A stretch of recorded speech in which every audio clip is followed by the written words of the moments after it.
tous. Je pense que nous allons être rejoints progressivement par d'autres personnes un petit peu moins matinales que vous. Donc je suis très heureuse d'animer cette première plénière du deuxième jour de Digital Marketing One-to-One sur le thème de la transformation digitale de l'entreprise, thème qui concerne absolument tout le monde en ce moment. Je me présente brièvement, je suis Stéphanie Moge-Masson, je dirige les rédactions du groupe Edicialis, groupe qui lui-même est en pleine transformation digitale, et vous nous connaissez probablement à travers e-marketing, qui est le site référent des décideurs marketing, dans lequel il est en permanence question de digital et de transformation, et puis bien sûr le magazine Marketing, qui lui-même aborde très profondément et très amplement toutes ces thématiques. Donc pour nous parler de ce thème et nous livrer leur témoignage, j'ai le plaisir d'accueillir ce matin Laurent Hamel, qui est CMO de Microsoft France. Bonjour Laurent. Également Sophie Gourmelin, vous êtes directrice déléguée en charge du marketing, du digital et de la diffusion au sein du groupe Les Échos. Bonjour à tous. Et vous nous parlerez de la transformation digitale d'un groupe de presse. Et puis enfin Olivier Laborde, directeur marketing, innovation et digital chez Natixis Pôle Assurance au sein du groupe BPCE. Et vous Bonjour. êtes également l'auteur d'une thèse sur la transformation digitale dont vous nous ferez partager quelques conclusions tout à l'heure. Alors, on a tous envie de changement, mais il est parfois difficile de se changer, et pourtant la transformation, le changement sont en ce moment totalement indispensables. Et Laurent Hamel, vous allez nous expliquer pourquoi il est si important de se transformer à l'heure du digital et de l'avancée des nouvelles technologies. Oui, tout à fait. Donc déjà, je voudrais commencer juste par un chiffre. Je n'ai pas autant de chiffres que je offrais hier. C'est quand on regarde le classement du Fortune 1000 des plus grandes entreprises dans le monde, il y a 70% des entreprises qui y figuraient il y a 10 ans qui n'y figurent plus. Donc on comprend bien que l'impact du numérique est énorme. Et je pense qu'aujourd'hui, on peut dire que tous les dirigeants d'entreprise en ont conscience et que le problème n'est plus de savoir s'il faut y aller, mais plutôt pourquoi faire. C'est-à-dire quelle vision on a de cette transformation numérique pour sa propre entreprise, quels sont les nouveaux services qu'on voudrait apporter aux clients grâce au numérique, et puis surtout comment le faire, avec quelle gouvernance et comment embarquer nos équipes, et on verra que c'est une des grosses difficultés de cette transformation numérique. La deuxième chose aussi qu'il faut prendre en compte, je pense, c'est l'équilibre qu'on doit avoir entre prendre en compte les menaces qui proviennent de la révolution numérique, notamment avec les nouveaux entrants, mais également toutes les opportunités qu'elle présente. Et avoir une vision qui associe la gestion des risques et des opportunités est quelque chose de très important. Et pour en parler, j'ai pris un exemple. Alors, je ne sais pas si ça va marcher. Donc, si vous pouvez passer la slide. Voilà. Donc, c'est l'exemple de la société Accor, qui, que vous connaissez tous, qui est un leader mondial français du tourisme, et qui a développé sa stratégie numérique il y a quelques temps déjà, et qui l'a fait d'une manière assez remarquable. Alors bien sûr, sans surprise, ils ont commencé par faire un assessment de leur marché, et notamment on découvre tous les nouveaux entrants, ces nouveaux barbares que sont les sociétés qui sont digital natives et qui se sont installées sur toute la chaîne de valeur en créant des marketplaces un peu partout, et qui ont investi littéralement le métier. Et quand je dis investir, je pense plutôt à la signification militaire du terme investir, comme on investit une citadelle à la hussarde, et non pas à l'investissement financier, puisque ce sont des gens qui opèrent avec très peu d'investissement, contrairement aux acteurs classiques. Mais malgré ce très faible niveau d'investissement, aujourd'hui on constate que par exemple Airbnb, qui est un acteur les plus connus, est valorisé à 11 milliards de dollars, ce qui est exactement le montant de la capitalisation boursière d'Accor. Donc ça pose quand même question. Et sans surprise également, Accor a établi le fait que le marché s'est complètement émietté, c'est ce que nous racontait Geoffrey hier matin, émietté à chaque étape du parcours client, avec de nouveaux challenges et des acteurs qui se sont spécialisés et contre lesquels ils doivent lutter aujourd'hui. Et qui dit émiettement dit pouvoir redonner au consommateur, à l'usager, au client, puisque c'est lui qui va pouvoir choisir. Dans le domaine de l'hôtellerie, c'est assez simple à imager, puisque Dans le passé, quand on voulait connaître la qualité d'un hôtel, on faisait confiance aux fonctionnaires du ministère du Tourisme qui donnaient le niveau d'étoiles. Aujourd'hui, on fait confiance aux consommateurs en allant sur TripAdvisor. Et ce qui est très intéressant aussi dans le dossier stratégique d'Accor, qui d'ailleurs est public, hein, moi je l'ai trouvé sur Internet, c'est qu'il a tous les ingrédients d'une transformation numérique réussie. Le premier, c'est qu'il explique la vision de l'entreprise. Le deuxième, c'est qu'il explique la gouvernance qu'il a mise en place pour la réaliser, avec 8 piliers stratégiques et des responsables qui sont nommés au sein du groupe pour s'en occuper. Le troisième, c'est qu'il a défini l'investissement qu'il y dédiait. 225 millions d'euros sur plusieurs années, même à l'échelle du groupe Accor, c'est très significatif. Et le dernier élément, c'est qu'il s'est mis en mesure de suivre l'évolution de son plan. Et quand vous regardez les résultats financiers d'Accor, il n'y a plus, par exemple, l'indicateur de taux d'occupation des chambres, qui était l'indicateur clé dans le domaine de l'hôtellerie. Ils l'ont remplacé par le taux de réservation qui est effectué sur leur système de réservation à eux, et non pas sur des systèmes de booking concurrents. Donc ils vont au bout de leur logique, et d'ailleurs l'actualité a rejoint la préparation de ma table ronde, puisque avant-hier, le président d'Accor a annoncé une étape stratégique dans l'exécution de ce plan. Il va mettre à disposition de tous les hôteliers indépendants son système de booking, c'est-à-dire les joyaux de la couronne, hein, dans ce métier-là. Et donc, qu'est-ce que ça veut dire concrètement? Ça veut dire qu'il va mettre à disposition de ses concurrents, puisque les hôteliers indépendants sont des concurrents des hôtels des chaînes Accor, son système de booking pour être plus en capacité, avec une échelle plus grande, de lutter contre Booking.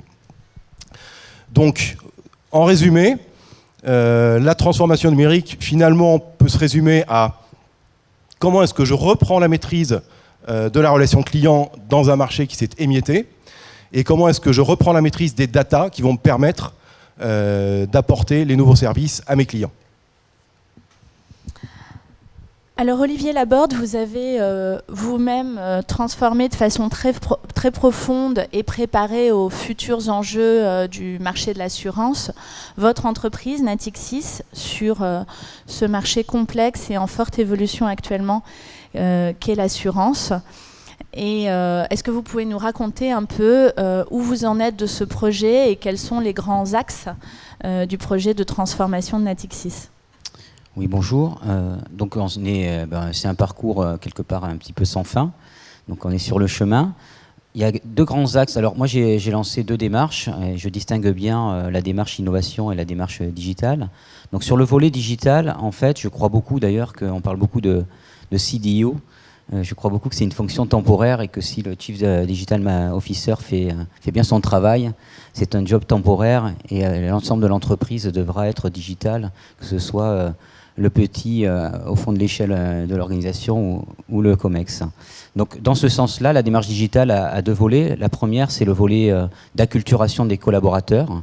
Et donc avec une petite équipe, on anime donc ce qu'on appelle des semaines digitales, des pauses, des digital cafés, où on acculture les collaborateurs à des nouvelles technologies, que ce soit les réseaux sociaux pour les utiliser, ça peut être les lunettes connectées, ça peut être l'imprimante 3D que l'on a vu ici. Donc ça c'est un premier volet, c'est aussi l'utilisation du réseau social pour partager et donc quelque part être dans un nouveau management, non pas top-down mais vraiment transversal pour le partage des données et casser les silos. Et c'est également partager cette veille digitale parce qu'elle va très vite. Alors ça peut être aussi la mise en place de MOOC sur la transformation digitale. Donc ça c'est le premier volet digital vers les collaborateurs. C'est combien de personnes à peu près? Ah là c'est 2 personnes, c'est vraiment de l'animation. À acculturer, pardon. À acculturer, alors on est sur un pôle qui fait 1300 personnes. Voilà. Alors ça c'est le volet premier tiroir de la démarche digitale qui est l'acculturation des collaborateurs. Donc je vous ai donné quelques indices. Le deuxième volet, c'est la partie entre guillemets stratégique. Donc, nous avons rédigé au sein du département marketing ce qu'on a appelé, la sémantique est très importante pour le partage, on va dire, politique et tactique. Donc, nous avons appelé ça le livre blanc, qui est une vision de ce que peut être un assureur au sein d'un groupe bancaire, ça c'est déjà une première chose, à 5 ans. Et cette partie-là, on la partage avec à la fois chacune des sensibilités métiers, avec les actuaires, avec la relation client, avec le COMEX. Et l'idée, c'est de faire, là où on en est tout à fait, on en est à faire un séminaire digital avec l'ensemble du COMEX le 7 juillet prochain pour, quelque part, avoir une vision partagée. Voilà, ça c'est important. La démarche innovation, c'est qui me tient à cœur et donc effectivement qui fait l'objet de ma thèse, qui est comment innover dans un grand groupe, dans un monde qui mute en permanence. C'est là aussi mettre en place une sorte d'écosystème, un cadre de fonctionnement un peu différent du cadre de gouvernance des grandes entreprises, qui va être à la fois tourné vers les collaborateurs avec de la démarche d'innovation participative, avec des correspondants innovation qui vont animer soit des séances par exemple de créativité sur l'ensemble des directions des métiers. Donc il y a un côté là encore vers les collaborateurs. Et j'y reviendrai tout à l'heure dans la deuxième partie de mon intervention sur un petit peu la connexion avec l'écosystème externe. Il ne faut pas se couper de l'extérieur. C'est vrai que parfois ça faisait peur. Hier, quelqu'un a dit, mais que quelque part, si on s'ouvrait pas vers l'extérieur, on s'isolait, je pense. Et si on s'isole, on va perdre la bataille. Et donc, je parlerai un petit peu d'un organe que l'on appelle le lab, qui permet justement de se lier à cet écosystème externe, des startups, des écoles, des universités, mais également de partenariats, parce que le client, il est multimarque, et l'innovation viendra du croisement de marché, et on peut très bien, par la data ou autre, partager avec un énergéticien, quelqu'un des télécoms, quand on est un assureur. Quel est l'accueil auprès des 1300 salariés de ce vaste projet ? Il est bon. Je pense qu'il y a un certain enthousiasme. Je ne cacherai pas qu'il y a des difficultés, puisque forcément, quand on fait des choses nouvelles, il y a une chose que l'on ne maîtrise pas complètement, c'est le rythme du changement. Donc on est en train constamment de récupérer des échos du terrain. Donc dernièrement, en toute transparence, il y a quand même des capteurs qui ont indiqué qu'on allait trop vite. Donc il a fallu remettre, on va dire, un petit mois ou 2 mois d'explication de texte en interne et faire beaucoup de pédagogie, parce que quand vous lancez des MOOC, des Digital Café, des Digital Week, les réseaux sociaux, donc vous avez l'impression vraiment de faire énormément de choses, et vous avez énormément d'enthousiasme et de conviction. Mais voilà, le rythme n'est pas le même pour chacun des collaborateurs, et il faut surtout faire attention à ne pas se couper en fait, ni des sponsors, ni de la base, parce que sinon ils vont se dire bon, ils se font plaisir, ça part dans tous les sens et j'y comprends rien. Il y a des compétences qui s'en vont, il y a aussi beaucoup de compétences nouvelles dont vous avez besoin, donc ça s'accompagne peut-être d'un plan d'investissement dans de nouvelles ressources humaines. C'est des discussions que l'on a avec les RH. Donc j'ai parlé tout à l'heure des MOOC, c'est des choses que nous regardons. On en parlait juste avant la table ronde. C'est vrai que les métiers de demain, pour nos enfants, ils n'existent pas. Donc difficile pour les écoles et les universités d'imaginer des programmes pour des jobs qui à 50% n'existent pas aujourd'hui. Je crois beaucoup à la formation continue, et donc vraiment une de mes missions que je m'assigne, c'est la formation continue. Et je pense que le MOOC, même si c'est un outil, et il faut pas, ce n'est qu'un outil, je pense que la formation continue est importante pour ne pas perdre les collaborateurs. Merci beaucoup pour ce témoignage. On reviendra tout à l'heure en particulier sur les conditions de succès. Vous nous expliquerez ce qu'est ce fameux lab, cette culture du lab que vous avez mise en place. On va se tourner vers vous, Sophie Gourmelin. Votre mission est donc de digitaliser un groupe média, un groupe initialement qui avait une culture du papier, les Échos, et qui aujourd'hui doit s'adapter à l'évolution des modes de consommation de l'information et donc se digitaliser très en profondeur. Tout à fait. Alors, je ne digitalise pas toute seule, le groupe Les Échos. Donc, c'est vrai qu'en presse, on a été confronté à 2 gros changements majeurs. Premièrement, les modes de consommation et de lecture qui ont profondément bougé. Aujourd'hui, les 2/3 de l'information sont consommés sur des supports numériques. Un gros tiers est consommé sur le mobile et le reste sur le 3W. Donc c'est sûr que la presse a dû bouger et bouger assez vite pour suivre ces modes de consommation. Le deuxième point, c'est l'évolution de nos modèles économiques, puisque nous, on est traditionnellement une industrie du print, avec des coûts fixes très importants, des rédactions importantes. Là, je parle pour l'ensemble de la presse, pas juste pour les Échos, des systèmes de distribution. Donc c'est vrai qu'une économie très basée sur le print, et quand le numérique est arrivé, il a fallu changer complètement nos modes de réflexion, nos modèles économiques, puisque le numérique n'a pas du tout la même valeur pour le lecteur et pour les annonceurs que le print. Donc ça, on a dû être confronté à ça. Les premiers qui ont vu ça arriver, ce sont les anglo-saxons, donc ce sont les Américains, le New York Times, Wall Street Journal, le FT, qui ont très vite été vers une stratégie de contenu payante. Ce que nous, aux Échos, en fait, on a aussi fait assez vite, parce qu'on a toujours cru très fortement à la valeur de nos contenus. Donc les contenus digitaux ont toujours été payants, et du coup, ça nous a permis d'aller plus vite vers le digital et de moins perdre en valeur. Et aujourd'hui, on a la moitié de notre chiffre d'affaires numérique qui est fait par de la diffusion payante et l'autre moitié qui est fait par la publicité. Alors néanmoins, vous avez changé de modèle, vous êtes passé d'un modèle freemium à un modèle de paywall en 2012. Oui. Vous pouvez nous raconter un peu cette bascule? Oui. Donc on était effectivement jusque-là sur du freemium où on avait un certain pourcentage de nos articles qui étaient en payant, et c'était à peu près 30 à 40% des articles en payant et l'autre partie qui était en gratuit. C'était toujours un casse-tête pour définir quel article était en payant ou pas, tel journaliste, pourquoi moi mon article est payant parce qu'il a plus de valeur que celui qui est en gratuit. Donc c'était toujours assez compliqué de raisonner là-dessus. Et puis c'est en benchmarkant aussi les anglo-saxons qui ont mis en place ce paywall avec succès. Donc on a pensé que c'était plus percutant et en tout cas plus facile à gérer. Et les chiffres qu'on a obtenus semblent dire que nous avons raison. Donc j'explique peut-être le système du paywall. C'est ce que j'allais dire, expliquer. Le système du paywall, en fait, c'est un compteur qui décompte le nombre d'articles que vous lisez chaque mois. Donc on a un compteur, nous, à 5 articles sur un mois. À l'issue de ce 5e article, il faut vous inscrire. Ce qui vous donne le droit de lire 3 articles supplémentaires. Et à l'issue des 3 articles supplémentaires, il faut payer. Voilà. Payer, c'est-à-dire s'abonner? C'est-à-dire s'abonner. Donc nous, on a un système uniquement d'abonnement. On ne fait pas d'achat à l'acte. On le faisait dans le passé, les chiffres étaient très, très petits, donc on a préféré aller sur le modèle de l'abonnement. Aujourd'hui, vous générez à peu près 60% de vos revenus via le contenu, 40% via la publicité. Sur le numérique. Hein. Sur le numérique, absolument.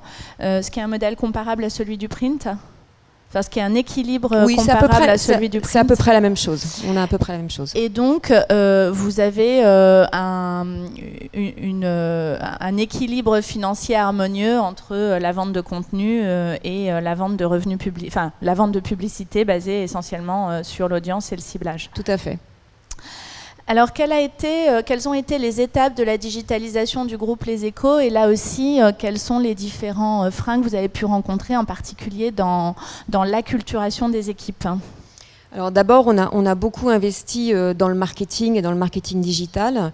On avait des équipes qui, traditionnellement en presse, font de la diffusion, c'est-à-dire diffusion, c'est de la logistique, c'est de la distribution. Donc il a fallu changer ses compétences et amener des compétences beaucoup plus marketing, beaucoup plus e-commerce. En fait, le métier qu'on fait en presse est très très proche maintenant des métiers d'e-commerce. Hein. C'est capter une audience qualifiée, c'est travailler de la data, c'est travailler des systèmes de display, d'RTB, du retargeting, etc. Donc les compétences marketing ont beaucoup évolué. On a créé aussi un pôle data.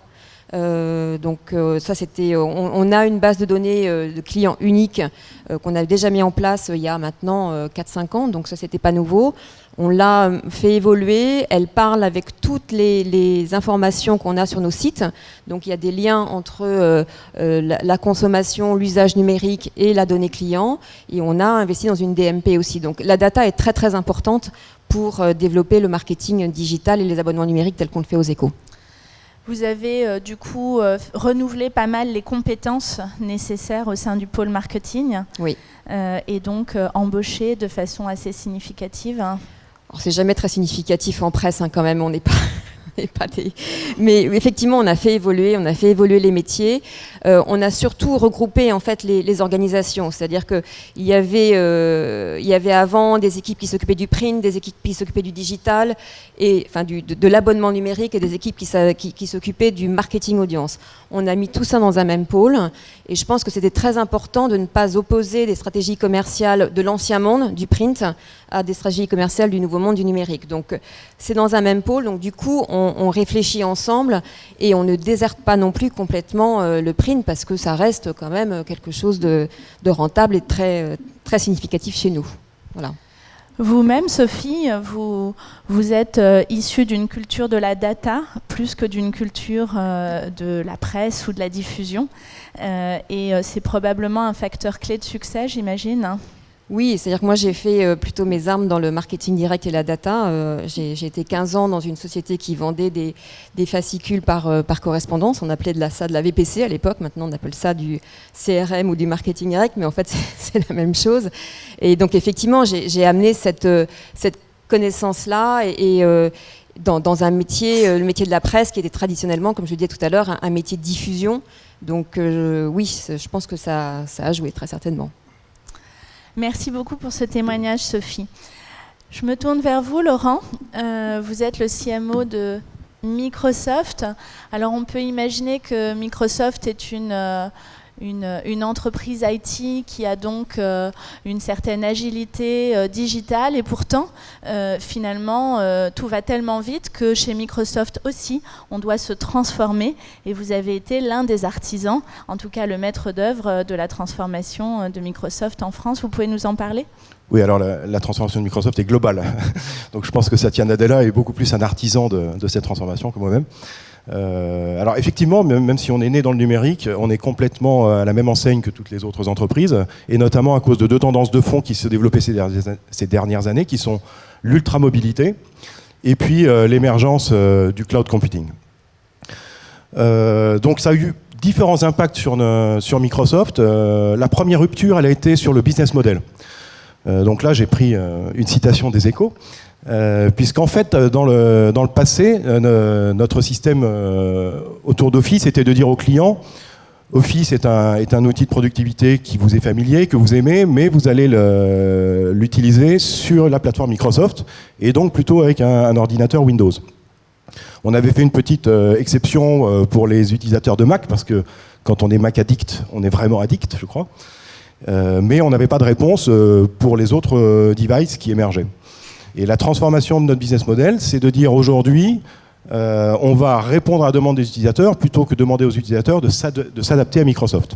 Et donc, je pense que je pourrais imager ça en disant toutes les entreprises aujourd'hui devraient adopter le slogan de McDonald's et de dire à leurs clients, venez comme vous êtes.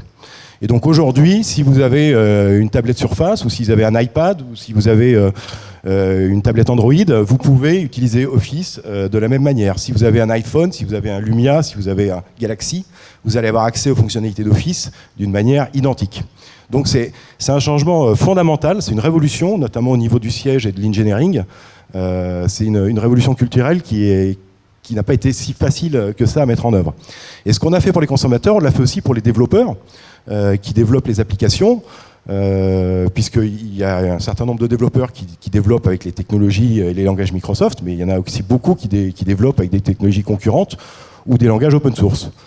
Et ben pour les inciter à utiliser notre plateforme Cloud Azure, on a conçu cette plateforme ouverte, totalement ouverte, et ça veut dire que n'importe quel développeur peut se faire héberger sur Azure, quel que soit le langage ou le framework qu'il utilise.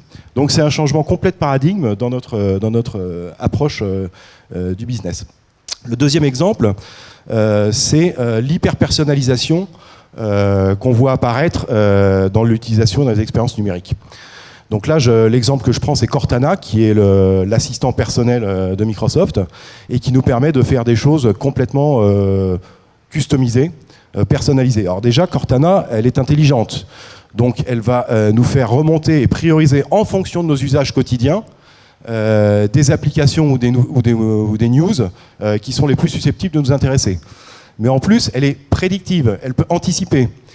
Donc un exemple tout bête, c'est il y a 2 jours, j'étais à Issy-les-Moulineaux, j'avais mon avion qui était à 8h à Orly, et ça Cortana le sait puisqu'elle a accès à mon agenda. Mais Cortana a accès à plein d'autres choses. Elle a accès, par exemple, à l'information du trafic. Donc, elle a été capable de m'envoyer une alerte en me disant « Attention, Laurent, il y a un accident sur le périph', il y a des bouchons, et donc tu devrais partir maintenant si tu ne veux pas rater ton avion. » Et bien sûr, Cortana, c'est une plateforme ouverte. D'ailleurs, Microsoft a annoncé, contrairement à certains de ses confrères, que Cortana serait disponible sur les plateformes Google ou Apple.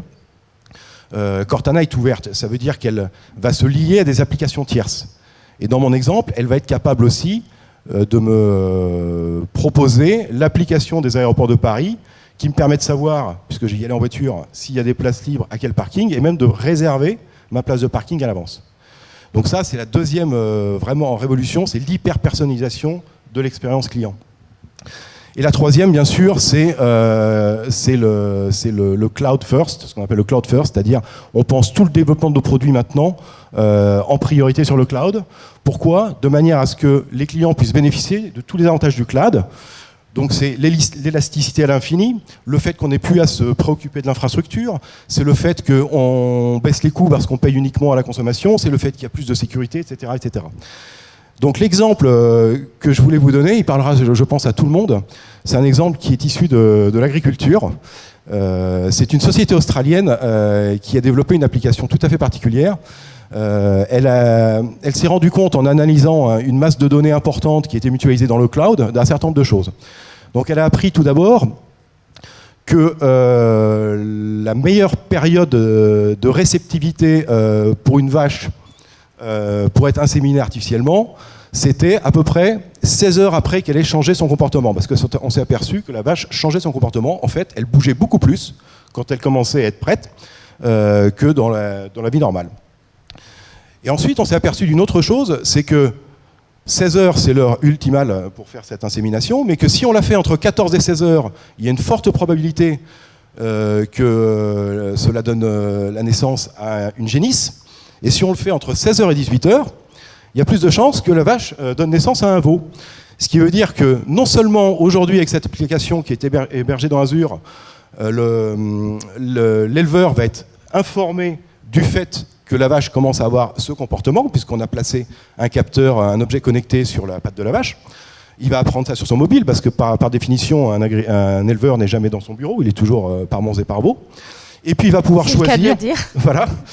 Il va pouvoir choisir, en fonction de l'évolution de son cheptel ou des conditions de marché, s'il va plutôt tenter une insémination pour donner naissance à un veau ou à une génisse. Donc voilà, ça c'est 3 exemples de disruption pour une société qui, bien qu'elle soit numérique, est complètement transformée par le numérique. Alors vous nous avez parlé du résultat de la transformation numérique de Microsoft et puis ensuite de l'application du big data et de l'analyse prédictive dans un tout autre contexte. Mais quelles ont été les conditions de succès de cette transformation ? Alors je pense qu'il y a eu d'abord une vision. On a changé de président il y a 2 ans maintenant, et il a apporté vraiment une autre manière de voir les choses, et il a défini la stratégie de Microsoft comme la société qui empower ses clients. J'ai pas trouvé la traduction, c'est un mot qui ne se traduit pas en français, dans un monde qui est mobile first, cloud first. Donc déjà il y a eu cette définition de vision qui a ensuite partagée à tout le monde. Ensuite on a fait plein de choses intéressantes. Par exemple, quelques mois après son arrivée, il a lancé un hackathon mondial, dans lequel plusieurs milliers de Microsofties ont pu, pendant une semaine, travailler ensemble, collaborer et apporter des idées. Et ensuite, peut-être le fil rouge aussi du succès de notre transformation, c'est le machine learning. C'est le fait qu'aujourd'hui, les technologies permettent aux machines d'apprendre. Elles deviennent auto-apprenantes.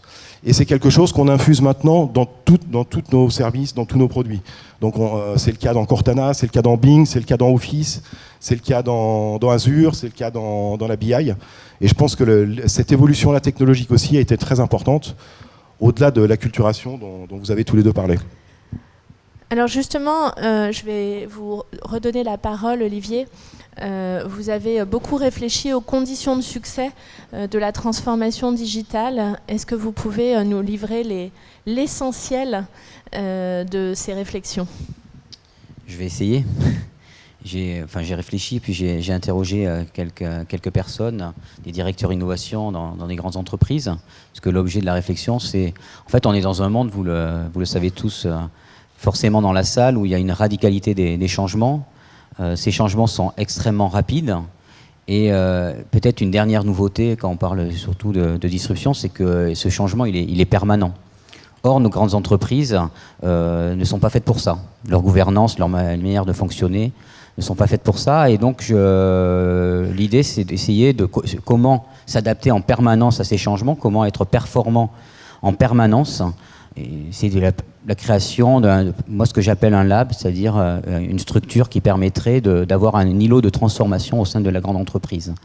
Et je discutais dernièrement avec quelqu'un de l'informatique, il avait cette image qui me plaît bien, qui était, en fait, on est un petit peu comme Christophe Colomb, qui partons sur la Santa Maria, on part, par contre, on ne sait pas quelle va être l'arrivée.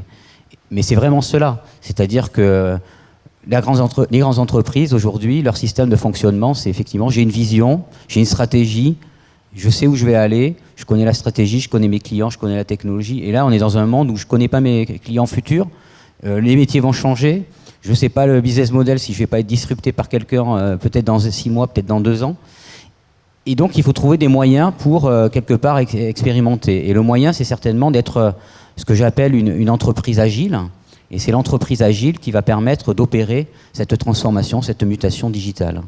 Alors qu'est-ce qu'une entreprise agile ? C'est une entreprise qui va pouvoir anticiper en permanence, qui va pouvoir innover en permanence et qui va pouvoir coopérer. Et pour cela, c'est une petite structure qui est une sorte de virus que j'appelle lab, mais qui va devoir inoculer la transformation et la diffuser au sein de l'entreprise en permanence. Alors j'ai fait, voilà, si le lab parfait existait, qu'est-ce que ça serait ? Donc un laboratoire. Alors, je suis directeur marketing. Pourquoi c'est pas de la R&D ? Parce que je crois forcément que l'innovation passera par les usages et qu'il faudra être orienté et centré sur les clients. Laurent l'a un peu évoqué. Je vais essayer d'étayer sur ces sujets-là, mais je crois viscéralement, et d'ailleurs la gouvernance actuelle des grandes entreprises ne le permettra pas, qu'il n'y aura pas de gros budgets. Et donc, il faudra faire de l'innovation, ce que j'appelle frugale, avec des budgets restreints. Et puis, on a souvent peur des startups. Et donc, je vais développer tout à l'heure, mais finalement, pourquoi la grande entreprise ne va pas essayer d'imiter les startups et essayer d'avoir un mode de fonctionnement en startup. Et donc, à côté des fonctionnements, on va dire, lourds d'une grande entreprise, d'une baleine, ayant cet îlot de transformation en mode startup. Donc, ce que on peut appeler jusqu'à l'intrapreneuriat, c'est-à-dire avoir des entrepreneurs internes pour transformer et mener cette transformation. Vous-même, vous incubez ? On incube effectivement des projets d'expérimentation pour tester la pertinence. Et un des exemples que je montrerai après, c'est il faut effectivement... Il y a le droit à l'erreur, on peut se tromper, par contre il faut se tromper rapidement et passer vite à autre chose si jamais la technologie n'était pas la bonne. Encore une fois, dans le fonctionnement de la grande entreprise, vous allez avoir de l'informatique qui va vous dire non, cette technologie je ne la connais pas, elle n'est pas au catalogue de services, donc interdit de l'utiliser. Vous allez voir les achats qui vont vous dire cette petite structure, on ne la connaît pas, est-ce je peux avoir le bilan financier, donc vous n'allez pas pouvoir fonctionner avec. Et donc il faut trouver, mettre en place un mode de fonctionnement où on s'autorise à se tromper, à utiliser des technologies qui n'existent pas encore au catalogue, à utiliser des sociétés qui peut-être ne sont pas en France ou en Asie, au fin fond du monde, dont on ne connaît pas forcément et on ne maîtrise pas encore le modèle financier. Et cette structure-là va permettre de faciliter, de diffuser une dynamique entrepreneuriale au sein de l'entreprise. Elle va se protéger également contre les initiatives de rupture. La grande entreprise, tout ce qui est déviant, elle va vers l'excellence opérationnelle, donc tout ce qui est déviant, et l'innovation est déviante, elle va chercher à le tuer. Donc il faut protéger cette déviance et le lab le permet. Elle permet également donc l'échange, l'expérimentation et elle permet d'oser. Alors après, il doit y avoir un autre slide, il me semble, parce que je vous ai parlé des méthodes que l'on pourrait utiliser, parce que je suis vraiment dans le comment. Donc ça, je vais passer rapidement donc, sur le sponsorship. Il y a des choses très importantes qu'on pourra étayer lors des questions-réponses. Et voilà sur le comment. Et le comment, en fait, toute ma réflexion qui a été menée, c'était de se dire, oui, mais pourquoi pas s'inspirer des méthodes des startups ? Alors, il y a peut-être des gros mots, du jargon pour ceux qui ne connaissent pas, mais on entend beaucoup parler de test and learn. Et aujourd'hui, c'est vrai que dans les grandes entreprises, c'est extrêmement différent. En général, on mettait sur étagère des produits qui étaient industriels, carrés, bien packagés, avec des millions d'unités. Et les startups, ce n'est pas du tout le cas. Ils sont en permanence en train d'étirer, de faire une V0. 6 mois après, il y a une V2. 1 an après, il y a une V3. Et donc, l'idée, c'est d'essayer de faire la même chose, de persévérer, d'itérer ou d'abandonner si jamais on est dans le... Et tout ça, de le faire également en co-construction avec les clients. C'est-à-dire arrêter de partir sur des idées dans dans une chambre, dans une salle, à l'intérieur de l'entreprise, et puis pour finalement 24 mois après s'apercevoir que ça ne fonctionne pas. Alors après, je sais très bien qu'il y a des grands penseurs de ce monde qui ont dit qu'il ne faut pas qu'écouter les clients et que le marketing il est là pour apporter du désir et de l'envie, et j'en suis forcément convaincu également. Je parlais de financement, effectivement, autour de la table de financement. Une start-up aujourd'hui, elle va chercher de l'argent, il faut qu'elle défende sa conviction. Et elle n'a pas l'argent du premier coup, il y a plusieurs tours de table, ce que l'on appelle. Alors que dans une grande entreprise, on donne plein d'argent dès le départ. Et je crois beaucoup à la frugalité qui, on va dire, fait émerger la créativité. Et que si on donne trop d'argent peut-être dès le départ, ça peut tuer un petit peu le brainstorming. Fail fast, j'en ai parlé. Et design to cost, ben voilà, l'idée c'est de se dire, ok, j'ai cet argent-là, je pars avec et je vais essayer de trouver le meilleur moyen d'arriver au bout. Vous parlez aussi dans l'adhésion des équipes de pédagogie, on en a un peu parlé tout à l'heure, mais de quick win. C'est un facteur important d'adhésion et du coup de réussite du projet. Oui, parce que là, je suis encore dans le comment. Le comment, c'est sur le papier, c'est extrêmement facile. Maintenant qu'on soit dans une grande entreprise d'assurance, une banque, dans l'industrie, le papier ne suffit pas, il faut prouver. Et je crois beaucoup qu'il faut essayer, pour valider la pertinence de ces démarches, avoir des quick wins assez rapidement qui vont valider la pertinence de la démarche que vous proposez, puisque vous arrivez en fait avec votre bâton de pèlerin au sein d'une grande entreprise, vous allez faire de la pédagogie auprès de la DSI, auprès des achats, auprès des SSI, auprès de la direction générale. Mais derrière, ce qui fait foi, c'est vraiment le succès. Et le quick win permet en 6 mois de montrer des premiers résultats, justement en test and learn, pour montrer la validité de la démarche. Sophie, les facteurs de succès, vous avez notamment beaucoup insisté sur le rôle de visionnaire de la direction générale et sa façon de porter le projet. Oui, moi je pense que ça c'est essentiel, enfin, on l'a tous dit, il faut une vision stratégique, il faut un président qui porte ça et qui du coup diffuse ça dans l'ensemble de l'entreprise, que nous on a eu avec Francis Morel, qui nous a complètement mis sur cette voie-là, tout en n'opposant pas, et j'insiste vraiment, le digital au print. C'était vraiment important que tout se fasse de façon cohérente, et du coup le digital s'est diffusé dans toutes les organisations. À la rédaction, évidemment, qui était le cœur. Donc, notre rédaction, qui était quand même très print, a dû évoluer, a dû faire face à ces changements. Et aujourd'hui, on a une rédaction qui est complètement multi-device, multi-support, avec des éditeurs web dans les services, avec des community managers au sein de la rédaction. Donc, tout ça, ça a été une transformation importante, avec des outils aussi qui ont été mis en place, parce que le digital, c'est certes des hommes, des compétences, mais c'est aussi beaucoup des outils. Et si on n'a pas les bons outils, notamment dans nos métiers à la rédaction et puis aussi au marketing, on n'arrive pas à faire grand-chose. Donc oui, c'est une vision, c'est des compétences qui bougent, je l'ai dit tout à l'heure, c'est des compétences nouvelles dans les organisations, des compétences marketing plus e-commerce qu'on n'avait pas avant, des compétences sur la data. On a beaucoup renforcé ces ressources-là avec des data analysts, des data scientists, qu'on avait aussi... un peu, mais pas dans le même, pas aussi de façon aussi importante. C'est des personnes qui s'occupent des réseaux sociaux aussi, donc ça c'est des compétences nouvelles qu'on n'avait pas. Le mobile évidemment, donc oui, tout ça a transformé complètement nos métiers et l'entreprise. Et je pense que c'est aussi, vous parliez tout à l'heure du mode agile, je crois que ça aussi est aussi très important, c'est-à-dire qu'il faut se laisser la possibilité de tester des choses, de travailler plus en mode projet, de démarrer, de pas toujours réussir, de fermer la porte très vite quand un projet échoue, d'aller sur autre chose, et d'avoir un bon mix entre la technique, donc la partie numérique, techno au sens geek du terme, et l'expérience client. Et je pense que quand on arrive à avoir le bon mix des deux, on arrive à faire des produits qui plaisent et qui fonctionnent. Je parle de produit, même si je suis sur un produit presse, mais... C'est un produit. C'est un produit. Absolument, on en est tous persuadés. Laurent, peut-être un petit mot sur les conditions de succès avant de vous donner le mot de la fin, de conclure cette table ronde et peut-être de répondre aux questions de la salle. Ouais. Non, mais je pense que les conditions de succès pour Microsoft sont très proches de celles de mes collègues. Si j'essaie de trouver peut-être un petit peu ce qu'il y a de commun dans tout ça, c'est... D'abord, l'ouverture. Nous devons être des sociétés accueillantes. Donc, ouverture en interne pour casser les silos. favoriser la collaboration, et c'est pas forcément le plus facile. Ouverture en externe, faire participer les clients, les consommateurs, ce que j'appelle moi les usagers, même si c'est un terme du secteur public, c'est celui que je trouve le plus proche de celui du comportement qu'on devrait avoir. Par exemple, on va lancer Windows 10 fin juillet. Il y a actuellement 4 millions de personnes dans le monde qui participent à la co-création du produit, en remontant des feedbacks, etc. Donc ce produit sera vraiment optimisé avec les feedbacks des clients. Mais c'est aussi l'ouverture vers les startups. Beaucoup de grandes entreprises aujourd'hui ont des démarches à ce niveau-là. On a nous aussi notre Microsoft Venture à Paris.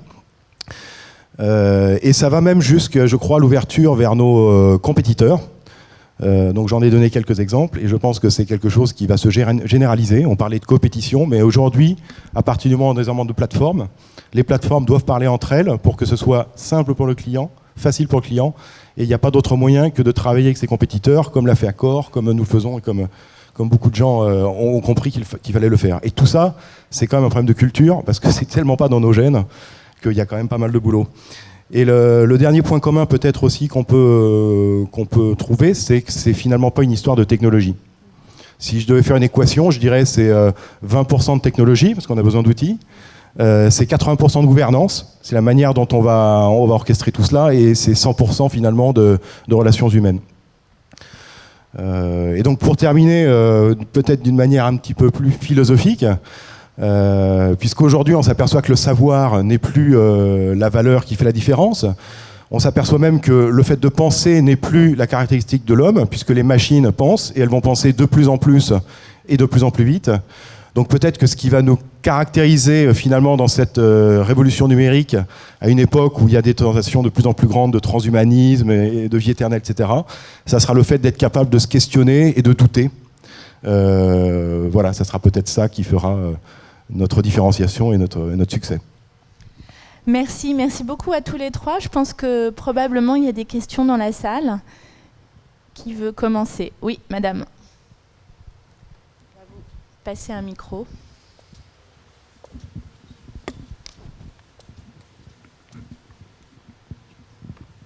Bonjour, Geneviève Petit de Petit Web. Petit Web est une petite boîte, comme son nom l'indique. Et en vous écoutant, je me dis, mais finalement, est-ce que le problème que vous avez, c'est de ne pas d'être trop nombreux? Est-ce que la transformation digitale, c'est pas de resserrer les équipes et d'avoir plus d'autonomie pour chacun?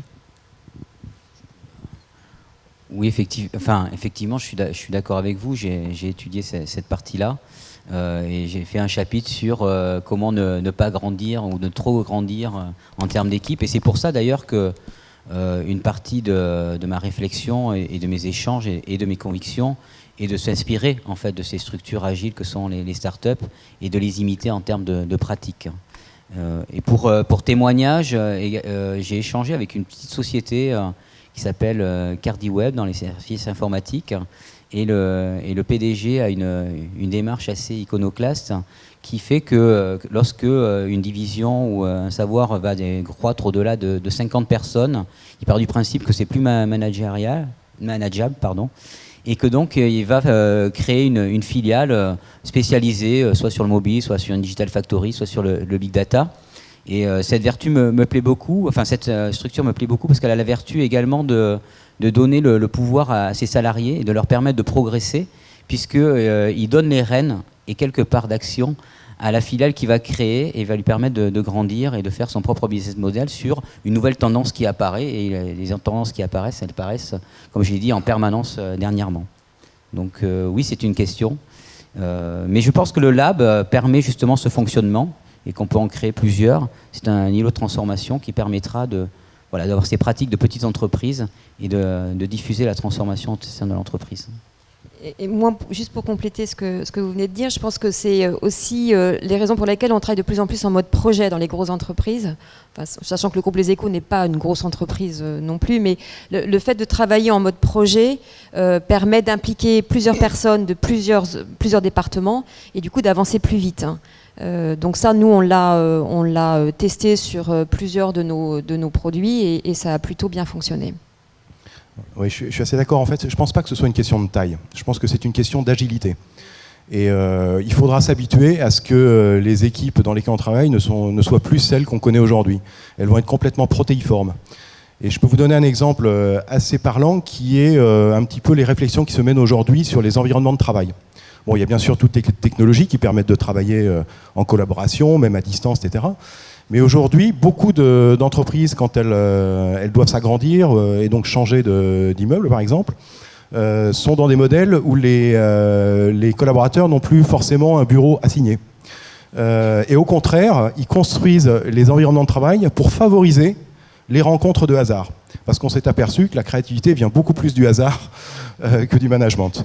Donc je pense que cette agilité sera la clé de tout, plus que la taille finalement, pour avancer positivement. Juste une petite réflexion. Annie Lichner, journaliste pour Les Échos. Je m'adresse à vous, Sophie. Je faisais le paradoxe sur quand vous parlez de la transformation digitale, ça va jusqu'à... on parle plus de lecteurs, on parle de clients. J'ai pas très bien entendu, je ne vois pas très bien, excusez-moi. Je disais, quand on parle de transformation digitale aux Échos, on parle plus de lecteurs, on parle de clients. Bon, ça, c'est ma déformation marketing. On parle de, pardon ? De clients au lieu de lecteurs. Ah oui. Oui. Non, oui, c'est vrai, parce que là, moi, je suis quelqu'un du marketing, donc j'ai tendance à les appeler les clients, mais ce sont nos lecteurs, oui, évidemment.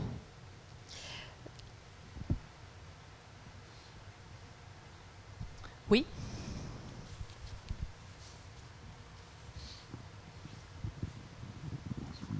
Bonjour. Tout d'abord, merci pour ces débats qui sont très intéressants. Je voulais juste dire qu'il existe un mot français pour empowerment. C'est tout simplement responsabilisation.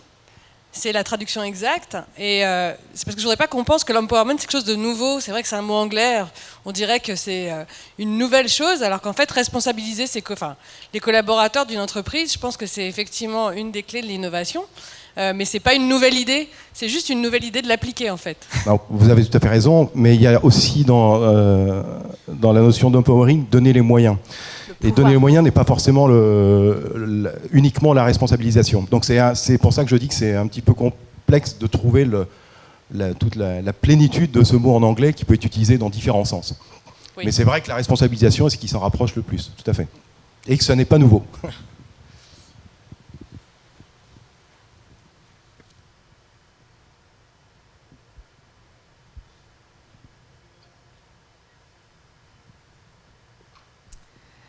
Bon, mais de toute façon, au nom de tout le monde, je voudrais quand même parfaitement dans les temps. Remercier tout le monde parce que vous faites partie de ceux qui ont certainement passé une bonne soirée hier et qui étaient là pour nous écouter. Donc, on est tous les trois, tous les quatre très contents. Un grand merci en tout cas.